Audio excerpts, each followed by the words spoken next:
Et c'est parti. Et ce ballon pour la défense de Montpellier avec un premier long ballon qui se dirige vers la zone B. Avec tout de suite beaucoup d'engagement des Montpelliérains. Le coup franc qui va être tiré par Savanier. On a vu la plupart des Montpelliérains monter dans la surface de réparation lilloise. Congrès est là, Mendes est là aussi. On voit deux Montpelliérains qui discutent pour savoir qui va tirer, mais c'est plutôt pour Savanier visiblement. Alors que l'arbitre va faire un peu de ménage dans la surface de réparation et rappeler les joueurs à l'ordre, rappeler le mur à l'ordre, lui demander de se reculer. Savanier qui s'avance avec son pied droit. On a 7 Montpelliérains dans la surface, tous les Lillois sont revenus défendre. Savanier qui va frapper son coup franc. Attention, Savanier c'est parti. C'est parti, attention, l'arrêt de Mike Maignan et ça va revenir et c'est au-dessus. Première occasion pour les Montpelliérains. Savanier qui a frappé une frappe assez axiale et Mike Maignan qui a dû repousser avec les poings. Et la frappe qui a été repoussée par Mike Maignan. Oui, première belle intervention du gardien lillois qui évolue tout en bleu, alors que Homelin, lui, évolue en vert. Et le ballon, désormais, qui se situe dans la zone C avec Lille qui centre pour Burak Yılmaz, c'est récupéré par Mollet pour Montpellier. Mollet qui va temporiser. Ouh là là, le mauvais ballon pour Burak Yılmaz dans la surface. Et c'est trop croisé pour l'attaquant turc de Lille. Malheureusement, c'est pas passé loin. C'est pas passé loin, Samuel. Quelle énorme occasion pour le LOSC avec Burak Yılmaz qui a réussi un magnifique 1-2 avec Jonathan Iconé sur un ballon mal dégagé par la défense montpelliéraine par Florian Mollet qui a complètement rendu la balle aux Lillois. Et Burak Yılmaz qui s'est retrouvé en 1 contre 1 avec Jonas Omlin. Et la frappe qui a frôlé le montant. On joue depuis 3 minutes et chaque équipe a déjà eu une grosse occasion. Ce match part sur de très bonnes bases. Avec Soumaré désormais toujours en zone C qui essaye d'offrir la belle opportunité de Jonathan Iconé dans la surface, c'est contré. Quel bel arrêt de Homelin là sur ce tir de Jonathan Iconé qui était qui avait vraiment trouvé une belle opportunité dans cette surface. C'est magnifique occasion pour Lille, très beau jeune triangle entre trois Lillois, Iconé qui se retrouve en face à face contre Omlin et qui rate son duel, l'arrêt d'Omlin. C'est la seconde grosse occasion pour Lille et c'est un corner à suivre, attention peut-être, avec la tête de Reinildo qui est à côté. Et Lille qui se montre de plus en plus dangereux. 3 occasions dans ce match, dont 2 énormes occasions pour les duels de Burak Yılmaz et d'Iconé qui ont tous les deux manqué l'occasion. Frappe à côté pour Yılmaz et frappe sur le gardien pour Omlin qui a réussi un très bel arrêt, le gardien de Montpellier, le gardien suisse de Montpellier. Josefon qui joue côté gauche avec Reinildo, le Mozambicain du LOSC. Reinildo qui remet à Soumaré pour Reinildo, les deux Lillois qui échangent. Reinildo qui trouve en profondeur, attention, Bamba qui a un surface de réparation, Bamba qui va pouvoir frapper la frappe de Bamba. Oh attention, c'est contré et Iconé qui est frappé, mais il était hors jeu. C'était Timothy Weah, je crois, Timothy Weah qui a repris la frappe de Bamba contrée par la défense montpelliéraine. Sa frappe a été contrée par Omlin, mais il y avait largement hors jeu de l'Américain. Et Montpellier qui peut se dégager, Montpellier qui souffre en ce moment, qui n'arrive plus à garder le ballon, qui perd trop vite la balle dès qu'ils l'ont et qui subit les foudres de l'attaque lilloise.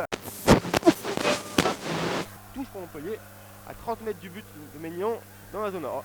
Ouais, la touche qui va être une nouvelle fois jouée rapidement par Ristich avec Jordan Ferry qui va complètement changer de côté en basculant au niveau de la zone B sur le côté droit.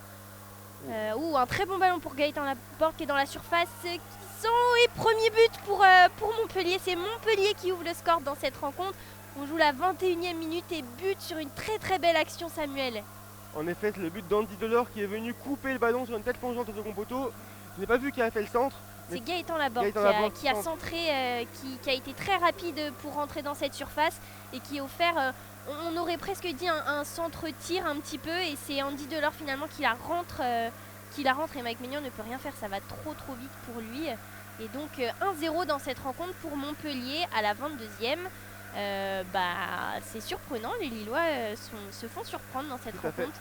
C'est un but qui intervient absolument contre le cours du jeu. Montpellier qui était dominé mais qui a réussi à se projeter vers l'avant sur une très belle action collective. Andy Delors qui marque son 12e but cette saison pour la 7e passe décisive de Gaëtan Laborde. Ce sont deux joueurs qui font une sacrée saison. C'est un très beau duo à Montpellier, c'est une très belle attaque avec Mavi Didier aussi. Le trio offensif de Montpellier qui leur permet encore de viser l'Europe cette année. Très beau but de Montpellier. Lille qui va devoir se réveiller s'ils ne veulent pas voir revenir leurs concurrents après-demain. On est au niveau de la zone C. Et c'est Sambia qui a le ballon pour Montpellier, qui combine, qui avance le long de la ligne de touche et finalement C'est un ballon récupéré par Jonathan Bamba. L'arbitre ne siffle pas alors que Sambia semble au sol. Tir de Timothy Weah. Quel arrêt de Omlin qui fait pour l'instant un très bon match. C'est déjà le 3e arrêt décisif du gardien suisse. Très bon début de rencontre pour le moment. Ouais, tout à fait. C'est la première occasion du LOSC depuis l'ouverture du score Montpellier-Rennes. La première grosse occasion, et en effet c'est une belle frappe de Timothy Weah de 20 mètres. Très bel arrêt d'Omlin qui effectivement fait un très bon début de match, qui maintient les siens à flot et qui permet que Montpellier mène toujours au score 1-0. Lille qui a une bonne occasion d'égaliser avec ses corners de Bamba. Bamba qui est le meilleur passeur de Ligue 1 cette saison, à égalité avec Memphis Depay, le Lyonnais, avec chacun 9 passes décisives. Bamba peut-être pour une 10e passe décisive, le centre, attention pour Akima, c'est à côté et c'est un 6 mètres pour les Lillois, pour les Montpellier. Sortie, oui.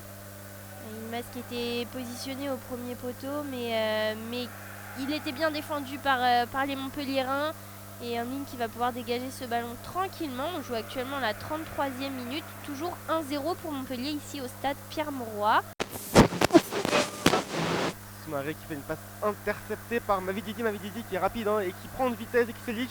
Il prend de vitesse aussi, Fonté. Oh là là, quel débordement de l'anglais. Mavididi contre Selic qui feinte le débordement, qui remet pour Savanier qui trouve là-bas Gaëtan Laborde qui va peut-être attendre Sambia qui déborde côté droit, Gaëtan Laborde avec Andy Delors à 20 mètres du but. Andy Delors qui frappe, attention, c'est au-dessus. Dommage. La frappe de l'Algérien bien amené, dos au but, il s'est retourné, il a frappé, ça passe quand même largement au-dessus, mais Montpellier qui arrive sur quelques séquences collectives à être dangereux, à menacer Mike Maignan grâce à des contre-attaques bien menées. Lille serait bien inspiré d'égaliser. Oui, parce qu'ils sont pas à l'abri de s'en prendre un second. Lille, s'ils se laissent avoir comme ça, on voit qu'ils ont du mal à se replier défensivement, on a l'impression, alors que Montpellier, eux, sont très organisés. Hilton pour Jonas Omlin qui joue là-bas avec Daniel Congré. On a donc retrouvé les deux piliers des défenses montpelliéraines qui vont jouer ensemble. Hilton et Congré côte à côte. Attention avec Bamba, 30 mètres du but, 20 mètres du but, il est un peu seul. Bamba qui frappe, attention, c'est à côté, mais il était très seul. Il avait été oublié par la défense montpelliéraine. Il a pu remettre sa frappe, mais il a glissé. Son pied d'appui est parti. Et donc la frappe qui est passée à côté du but d'Omlin qui a bien vu et qui a laissé sortir la balle. Il faut vraiment noter le très très bon match des deux attaquants montpelliérains que sont Andy Delors et Stéphane Mavididi. D'un registre très différent, alors attention, parce que là il y a une belle attaque pour Lille côté droit dans la zone B avec Benjamin André qui va pouvoir frapper. Benjamin André, attention, la frappe de Benjamin André. Le poteau. Oh, quelle occasion pour Lille, Benjamin André qui était là à l'entrée de la surface de réparation et qui a pu remettre sa frappe, qui a heurté le poteau gauche de Omlin. Quelle occasion pour Lille qui a failli revenir au score à cette 57e minute du match. Énorme occasion pour les Lillois. Oui, ils peuvent s'en mordre un peu les doigts. Et Benjamin André qui a hésité à tirer, il a eu du temps, il n'y avait personne sur lui. Cette frappe qui finit sur le poteau de Omlin, mais qui aurait pu faire très mal à Montpellier. Mais c'est vrai que les Lillois avaient une belle opportunité là de remonter, alors que c'est Jonathan Bamba qui s'approche de la surface et qui frappe. Oh là là, mais quel arrêt de Omlin encore une fois, qui était une nouvelle fois bien sur ses appuis et qui ne s'est pas laissé surprendre. Alors certes la frappe du Lillois était assez cadrée sur le gardien, mais ça aurait pu faire très mal. Et avec plusieurs changements, un changement du côté de Montpellier, mais on voit aussi Yazice qui s'approche de la pelouse et Araujo également qui devrait faire son entrée. Attention côté gauche avec Reynildo et Mozambicain qui va pouvoir frapper peut-être. Et non, il remet avec Zeka à 20 mètres du but. Zeka qui va frapper, la frappe de Zeka, c'est arrêté, attention. Oh, quelle occasion, c'est pas fini avec Bamba, la frappe et l'arrêt. On vient d'avoir deux grosses occasions pour lui avec Zeka à 20 mètres du but qui a frappé sur Omlin qui a pas très bien géré son arrêt. Et la balle qui est revue sur Bamba qui a frappé aussi. Nouvel arrêt d'Omlin qui en a fait au moins 10 aujourd'hui, qui fait un très gros match. Et la balle qui va sortir en touche, et c'est peut-être l'heure des changements. Non, ça repart très vite, il y a beaucoup de rythme dans ce match, il y a beaucoup de rythme. C'est Zeka qui a la balle encore, le portugais Zeka à 20 mètres du but encore. Zeka pour se dégager avec Hilton. Hilton cette fois la balle qui sort en touche et c'est maintenant l'heure des changements. Alors on a 3 changements à venir effectivement. Ambre, on a les entrées côté lillois, alors on va tout vous dire. Alors. On a côté Montpellier en entrée d'Arnaud Souk qui est le numéro 2 qui remplace le numéro 10 Gaëtan Laborde. Alors là c'est la belle histoire du jour parce qu'Arnaud Souquet va disputer son 100e match de Ligue 1 aujourd'hui. Le premier c'était contre Rennes en 2009 et c'était avec Lille. Donc la boucle est bouclée pour Arnaud Souquet, l'ancien niçois aussi. Et côté lillois, on a les entrées de Yazici, le numéro 12, et de Luis Arrojo à la place de Jonathan Iconé et Jonathan Mamba. Donc Christophe Galtier qui fait rentrer l'armada offensive avec après David, on voit Luis Arrojo et Yazici, les remplaçants qui ont pour mission d'égaliser à Montpellier. Les Lillois qui cherchent des solutions, on fait passer par le centre avec Cheka, avec José Fonte, et on est désormais en zone B avec Benjamin André. Benjamin André face à Mavididi, belle défense de Mavididi, il y a un centre haut, Arrojo qui est dans la surface, et ben but, surprenant but de Arrojo et Lille qui égalise tout juste avec un but qui a surpris tout le monde, Samuel. Quel but de Luis Arrojo, le Brésilien qui a réussi une frappe magnifique, une frappe de l'extérieur du pied qui est partie dans la lucarne d'Homelin. Montpellier qui cède à 10 minutes de la fin. Quel but du remplaçant lillois qui vient égaliser et qui permet, qui vient consacrer la domination lilloise depuis le début de match. C'est le 4e but de saison pour Arrojo qui réussit à respecter les promesses de Galtier, qui est venu, qui a égalisé et qui marque un but magnifique. Oui, et qui était, il n'avait aucun Montpellierin sur lui, il était vraiment assez seul dans la surface, c'était un but assez surprenant, on ne l'a pas vu venir. Botman pour Soumaré qui va orienter le jeu là-bas sur David qui est venu décrocher, on est dans la zone A avec Soumaré qui joue mais c'est intercepté et la balle qui est en touche pour les Lillois. Ouais, un petit peu long en effet, Ambre. Il reste une minute, il reste environ une minute dans le temps réglementaire de ce match. Borak Yilmaz qui est au duel, Borak Yilmaz. Oh alors là il y a une très bonne intervention. Quelle frappe de Yazici qui était magnifique en demi-volée et qui s'est envolé au-dessus du but, mais c'était vraiment une très belle intention, frappe en première intention de l'attaquant turc. Yazici qui va tirer ce nouveau corner. Et Yilmaz qui réclame quelque chose auprès de l'arbitre, mais l'arbitre n'accorde rien. Yazici qui attend le coup de sifflet de l'arbitre pour tirer ce corner.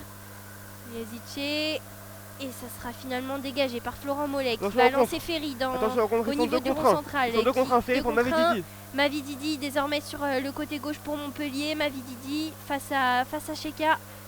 Mavididi désormais face à Fonte et Cheka qui n'arrive pas à passer. Ça va repartir pour Lillois avec Zekicevic. Attention, il reste vraiment quelques secondes dans ce match pour Xeka. Xeka c'est vraiment décousu parce qu'il y a beaucoup d'espace au milieu de terrain à nouveau avec David qui va reculer, qui perd la balle, mais non, c'est conservé par les Lillois.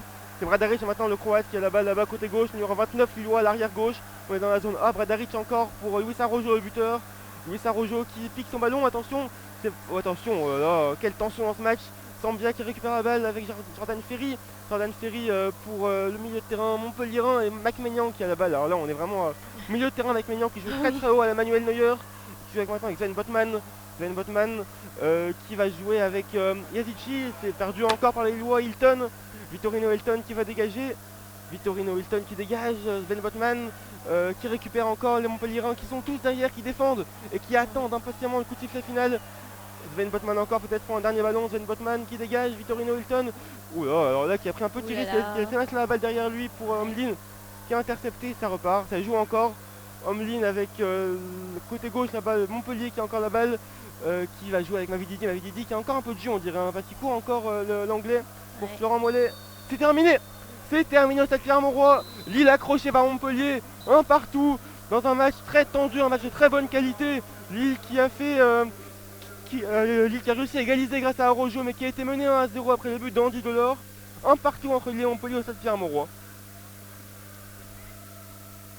Un partout, oui, on le rappelle avec l'ouverture du score par Andy Delors à la 21e minute de ce match sur une belle passe de Gaëtan Laborde et une tête plongeante de l'attaquant algérien et les Lillois qui ont égalisé dans la seconde période grâce à Arrojo qui était rentré à l'heure de jeu et qui a un petit peu sauvé la mise. Les Lillois qui s'en sortent bien, qui n'avaient pas commencé de la meilleure des manières ce match, mais qui repartent avec un point et qui du coup restent leaders. Mais Paris et Lyon et Monaco peuvent se rapprocher ce week-end. Effectivement, Lille qui est sous la menace de Paris qui peut revenir à 1 point en cas de victoire dimanche, et de Monaco qui peut revenir à 2 points et Lyon qui peut revenir à 3 points. C'est donc un très bon match auquel on a assisté aujourd'hui. Ambre, la prochaine journée, ça sera dans une semaine, Montpellier qui ira à Nice et Lille qui ira à Lyon, dans ce qui sera le choc de la 34e journée de Ligue 1. Le prochain match à suivre ici au Stade Pierre-Mauroy en CAD, sera Lille-Nice le 1er mai à 21 h. Merci à tous et à toutes de nous avoir écoutés pour ce match en audio description. Et bonne soirée à tous et à toutes.